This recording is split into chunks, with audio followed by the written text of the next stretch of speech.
আমার গল্পপ্রিয় বন্ধুরা, কেমন আছো তোমরা? আশা করি ভালো আছো, আমিও ভালো আছি। তোমাদের মজা দিতে আমি আরও একটি মজার গল্প নিয়ে এসেছি। গল্পটি শুনলে তোমাদের রড দিয়ে ঝরনার মতো পানি বেরিয়ে আসবে, তো বুঝতেই পারতেছ গল্পটা কেমন ইন্টারেস্টিং হতে চলেছে। তাই দেরি না করে কানে হেডফোন পরে নাও। আর যারা আমার সাথে কথা বলতে চাও বা ইমো নাম্বার পেতে চাও, আমি ভিডিওর মধ্যে নাম্বার দিয়ে দেব, আপনারা ভিডিও কলে আমার সাথে মজা করতে পারবেন। চলো তবে আর দেরি না করে শুরু করা যাক। ক্ষণক্ষণে রাগী মহিলার কণ্ঠ। কি রে, কি খবর তোর? এতদিন বাদে আমার কথা মনে পড়ল তোর? হঠাৎ জেলখানা থেকে ফোন দিলি, নিশ্চয়ই কোনো ধান্দা আছে, বলে ফেল শুনি। ফোনের ওপাশে বিব্রত পুরুষ কণ্ঠ। আহা, শুধু শুধু রাগ করছো তুমি মা। তোমার কথা সবসময় মনে পড়ে আমার। বাবা যখন নেই তখন তুমিই তো জগতে আপনার একমাত্র আপনজন। মহিলার কণ্ঠে তবুও রাগ। তোর ওসব তেলবাজি আমি সব বুঝি। গত 12 বছরে হাতে গোনা অল্প কয়েকবার তোর ফোন পেয়েছি, সেটাও প্রতিবার তোর বিডি সিগারেটের জন্য জেলখানায় টাকা পাঠাতে বলেছিস। বলি, তোর বিধমা মাটা এই অজপাড়াগায় এতগুলো বছর কিভাবে বেঁচে আছে, কেমন আছে, সেসব কখনো জিজ্ঞেস করেছিস? পুরুষ কণ্ঠে অনুনয়। ওহ মা, সেটাই বলতেই তো ফোন দিলাম। অবশেষে আগামীকাল আমার সাজার মেয়াদ শেষ হচ্ছে। জেল থেকে বেরিয়েই সরাসরি তোমার ওখানে এসে উঠব। এখন থেকে সবসময় তোমার দেখাশোনা করার জন্যই তো আসছি আমি। মহিলা কণ্ঠটা মুখ ঝামটা দেয়। দেখাশোনা করা না চাই? অন্য কোথাও যাবার জায়গা নেই সেটা বল। তাই বাধ্য হয়ে মার কাছে আসা? পুরুষ কণ্ঠে কাতর অনুরোধ। সত্যি বলছি মা, বিশ্বাস করো। তোমাকে কতকাল দেখি না, বলেই ছাড়া পাওয়া মাত্রই তোমাকে দেখতে মন আকুল হয়ে আছে। আগামীকাল থেকেই এতদিনের জমানো সব গল্প করব আমরা মা ছেলে। তারপরেও গজগজ চলছেই। ওরে বাবা, খুব পটানো শিখেছিস দেখি মাকে। মায়ের কাছে চাওয়া মাত্র সবসময় টাকা পয়সা পেয়ে যাস বলেই না আমার এত কদর? না হয় সেই কবে খড়গপুর যাবার পরপরই মাকে ভুলে গেছিস, সে আমার জানা আছে। ছেলের কণ্ঠে স্মিত হাসি। আহারে, কি যে বলো না তুমি।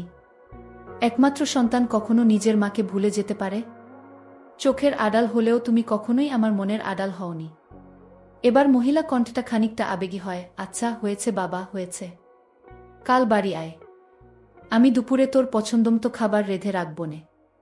ছেলে কণ্ঠে সন্তুষ্টি। ঠিক আছে মা, তাহলে রাখছি। কাল দেখা হচ্ছে। পশ্চিম মেদিনীপুর জেলার খড়গপুর শহরের জেলখানা থেকে ছেলে আকাশ ও গ্রামে থাকা তার মা কাকলির মোবাইল ফোনালাপ শেষ হল। আকাশের পুরো নাম শ্রী আকাশ চন্দ্র ব্যানার্জি। তার বর্তমান বয়স 36 বছর। গত 12 বছর যাবৎ জেল খেটে অবশেষে ছাড়া পাচ্ছে সে। 24 বছর বয়সে খড়গপুর বিশ্ববিদ্যালয়ের পড়াশোনার পাঠ চুকিয়ে শহরের এক বড় মাপের ব্যবসা প্রতিষ্ঠানে চাকরিতে ঢোকার ঠিক 1 মাস পরেই প্রতিষ্ঠানে দুর্নীতির দায়ে জেলে যায় সে। তবে আকাশ আসলে ছিল নিরপরাধ। তাকে ফাঁসানো হয়েছিল ষড়যন্ত্র করে। তার নামে হওয়া অর্থ আত্মসাতের মামলার মূল হোতা তার অফিসের বস, যার বউকে আকাশ চাকরিতে ঢোকার 1 সপ্তাহের মাথায় এক অফিস পার্টিতে গিয়ে বউয়ের সাথে ওই এনজয় করে। প্রতিশোধ হিসেবে তাকে ফাঁসিয়ে দেয় বস। আসলে আকাশ ব্যানার্জির বাতিকটা গ্রাম থেকে পড়ালেখার জন্য খড়গপুর এসেই রপ্ত হয়। আজ থেকে 20 বছর আগে মাত্র 16 বছরের কিশোর বয়সেই বাবা মাকে ছেড়ে শহরের কলেজ বিশ্ববিদ্যালয়ে পড়তে আসা ছেলে আকাশ তখন থেকেই তার সহপাঠী বান্ধবী, সিনিয়র জুনিয়র সবাইকে পুটিয়ে এই নিষিদ্ধ অভ্যাস আয়ত্ত করে। মেয়েদের সাথে মিলেমিশে তাদের বিছানায় তুলতে সিদ্ধহস্ত হওয়ায় অফিসে জয়েন করার মাত্র 1 মাসেই বিভিন্ন বয়সের বিভিন্ন গঠনের ছোট থেকে বড় সব বয়সের মহিলা সহকর্মীদের সাথে এসব কাজ করেছে। এমনকি পুরুষ সহকর্মীদের বউদেরও সে রেহাই দিত না। এই অসাধারণ গুণের অধিকারী আকাশকে অল্পদিনেই অফিসের অনেক মানুষ হিংসা করতে শুরু করে। অন্যদিকে শ্রীমতী কাকলি রানী ব্যানার্জি বা কাকলি নামে পরিচিত আকাশের মায়ের বর্তমান বয়স 56 বছর। পশ্চিম মেদিনীপুর জেলারই ঘাটাল লোকসভার অন্তর্গত বাসুদেবপুর গ্রামে থাকে। আজ থেকে 16 বছর আগে গ্রামের মুদি দোকানি কাকলির স্বামী বা আকাশের বাবার রোড দুর্ঘটনায় অকাল মৃত্যুর সময় কাকলির বয়স তখন 40 বছর। তাদের একমাত্র ছেলে আকাশের তখন খড়গপুর বিশ্ববিদ্যালয়ে পরীক্ষা চলছিল বলে সে গ্রামে বাবার অন্তিম সৎকারে আসতে পারেনি। বাবার মৃত্যুর সময় আকাশের বয়স ছিল 20 বছর মাত্র। তখন থেকেই বিধবা কাকলি একাই ঘর সংসারের সব কাজ সামলানোর পাশাপাশি আজ উপার্জনের একমাত্র সম্বল মুদি দোকানটিও একাই চালাত। কর্মঠ সংসারী নারী কাকলির দোকানের সামান্য আয় বাঁচিয়ে ছেলের শহরে পড়ালেখার সমস্ত খরচ মিটিয়েছে। এমনকি জেলে যাবার আগে ছেলের মামলা মোকদ্দমার ব্যয়, তার গত 12 বছরের কয়েদি হিসেবে থাকার সিগারেট চায়ের খরচ সবই কাকলি পাঠিয়েছে গ্রাম থেকে। ছেলেটা বিধবা কাকলি জগত সংসারে একমাত্র আপনজন। তাই ছেলের জন্য ভালোবাসার অন্ত নেই তার। কিন্তু কাকলির চাপা অভিমান। আকাশ সেভাবে কখনোই তার মায়ের পরিশ্রম বা ভালোবাসার মূল্য দেয়নি ঠিকমতো। এমনকি বাবার মৃত্যুর পর জেলে যাবার আগের 4 বছর বিধবা মাকে দেখতে গ্রামে পর্যন্ত আসে নাই সে। কাকলি ছেলেকে আসার কথা বললেই পরীক্ষা পড়াশোনার অজুহাতে এড়িয়ে যেত ছেলে। আসলে শহুরে মেয়ে বা নারীদের পেয়ে মাকে সময় দেওয়ার কথা মাথায় আসত না তার। স্বামীর মৃত্যুর পর গত 16 বছর বাসুদেবপুর গ্রামের নিভৃত কোণে একাই কাটিয়েছে মা কাকলি। এমন পরিস্থিতিতে পরদিন জেল থেকে ছাড়া পেয়ে তাই সরাসরি মেদিনীপুরের নিজ গ্রামে মায়ের কাছে ফিরে আসে ছেলে। ঘরের ছেলে এতগুলো বছর পর অবশেষে ঘরে ফিরল কিশোর পেরিয়ে, তরুণ পেরিয়ে, সে এখন 36 বছরের হাট্টাকাট্টা মরদ। গ্রামের বাড়িতে পৌঁছুতেই দেখে মা সদর দরজায় তাকে অভ্যর্থনা জানাতে দাঁড়িয়ে আছে।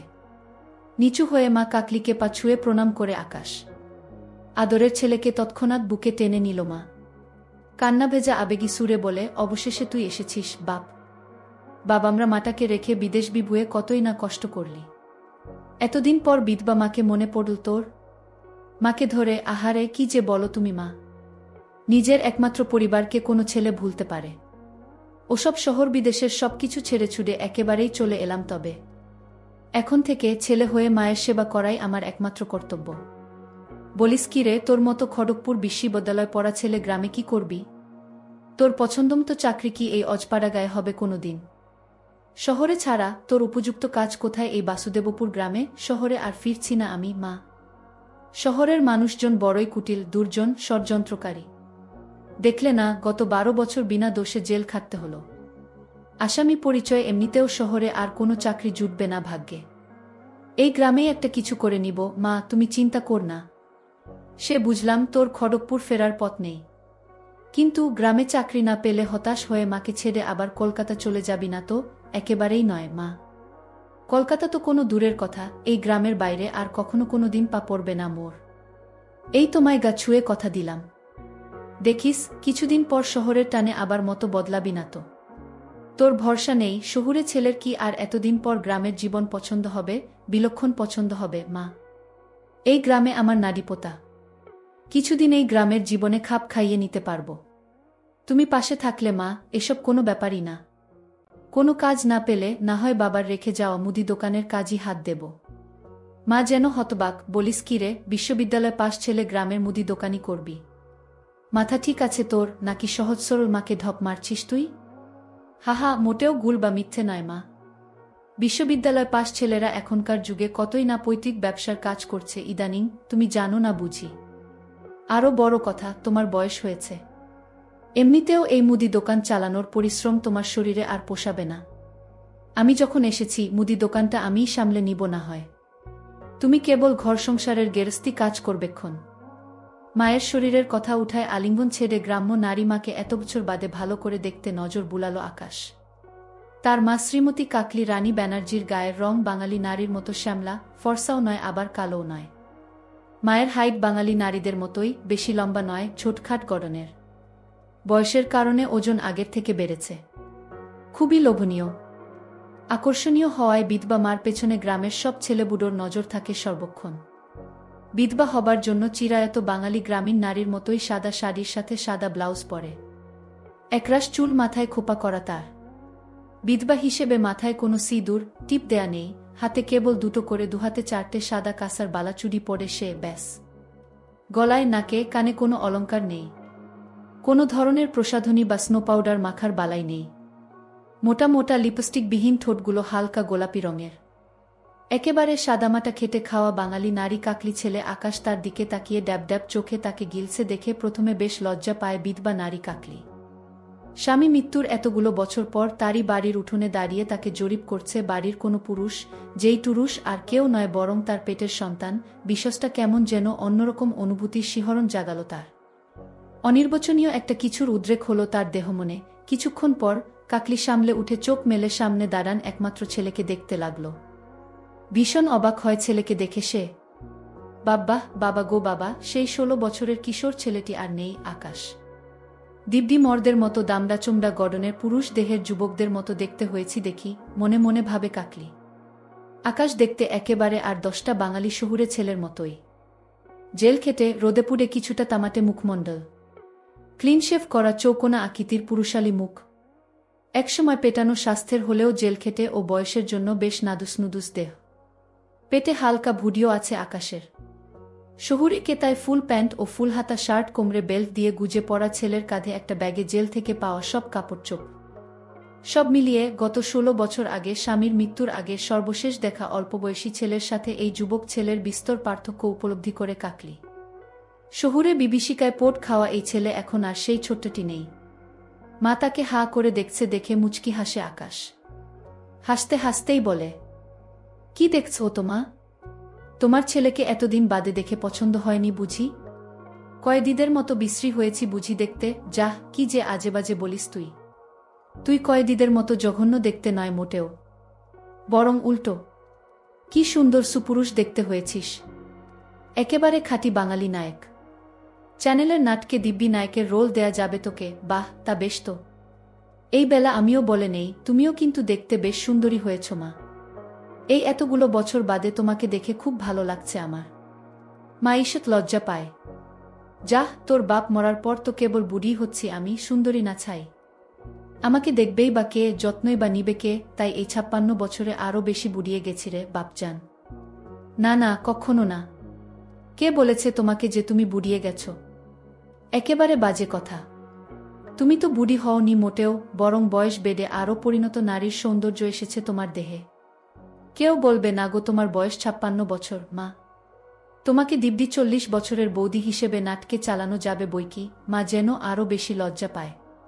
যাহ ভাগ, আবারও ঢপ ছাড়ছিস তুই। যা, আর কথা না বাড়িয়ে খেয়ে নে। বেলা গড়িয়ে দুপুর। গোসল করে লুঙ্গি পরে খেতে আয়।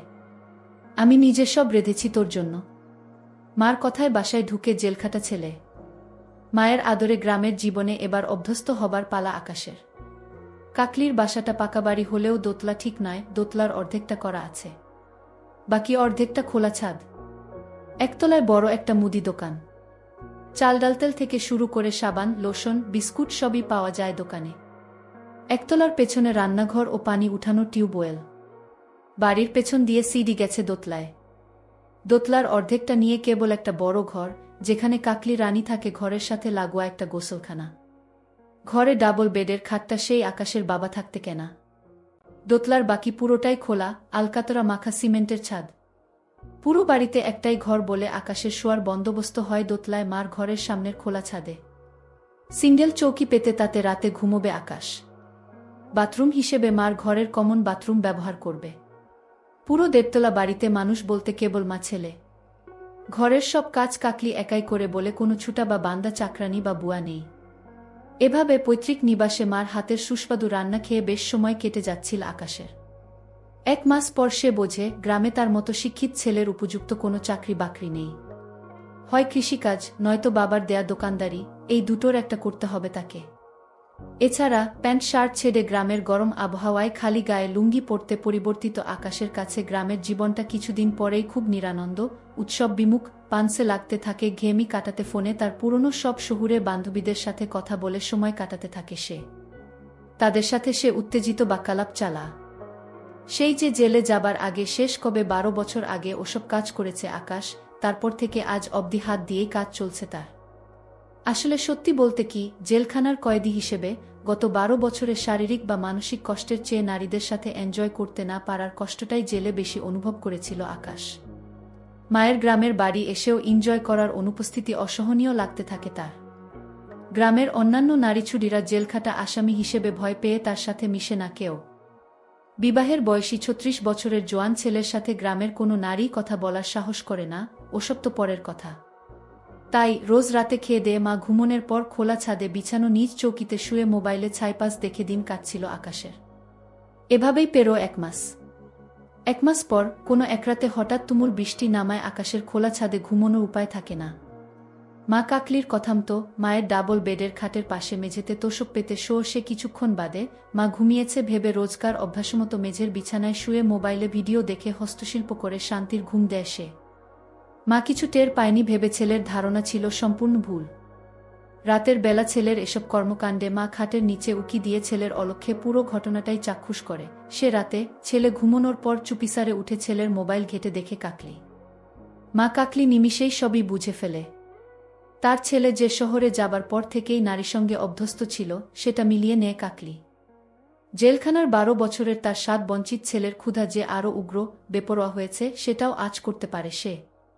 কাকলি অভিজ্ঞ নারী, সে মা হলেও নারী হিসেবে জানে তার একমাত্র সন্তান বিবাহের উপযুক্ত। শহুরে অভিশপ্ত জীবনের ওসব অনুক্ষণে নারীরা আবারও ছেলেকে ফুসলিয়ে তার থেকে দূরে নিতে পারে বা ছেলেকে বিপথে টানতে পারে। সে সম্ভাবনা ছেলের ভবিষ্যৎ জীবনের জন্য আরও খারাপ পরিণতি আনতে পারে। সব মিলিয়ে মা কাকলি ব্যানার্জি সিদ্ধান্ত নেয় ছেলেকে আরও কাছে টানতে হবে তার। মা হিসেবে শুধু নয়, নারী হিসেবেও ছেলেকে তৃপ্ত করতে পারলেই এসব বদঅভ্যেস কাটাতে পারবে আকাশ। ঘরের একমাত্র নারী হিসেবে ছেলেকে আরও উস্কে দিয়ে তার প্রতি অনুরক্ত করার সংকল্প করে কাকলি। আজকের গল্পটি এ পর্যন্ত। এতক্ষণ সাথে থাকার জন্য ধন্যবাদ। দেখা হবে পরবর্তী কোনো ভিডিওতে।